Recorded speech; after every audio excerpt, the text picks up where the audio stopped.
Good morning সবাইকে। আমি ঘুম থেকে উঠে শিয়াশিট ভেজানো জলটা খেয়ে নিচ্ছিলাম। আর আমার সকালবেলা জানো তো মুখটা আর চুলটা ঠিক এরকমই দেখতে লাগে। তারপর ব্রাশ টাশ করে এসে আমি ব্রেকফাস্ট নিয়ে বসে পড়লাম, ওটস, দুধ, কলা, আম। দেন চলে গেলাম হচ্ছে চান করতে। চান টান করে এসে ঠাকুরকে পুজো দিয়ে নিলাম। দেন নিজের যে সমস্ত বেসিক স্কিন কেয়ার থাকে সেগুলোকে কমপ্লিট করে অফিসের কাজ নিয়ে বসে পড়েছিলাম।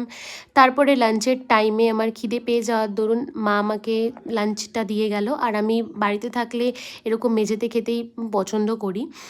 দেন ওদিকে ল্যাপটপ চলছে, এদিকে আমি আমার লাঞ্চটা কমপ্লিট করলাম। তারপরে কিছুক্ষণ বাদে 4টে সাড়ে 4টের সময় প্রচণ্ড বোর হয়ে যাচ্ছিলাম।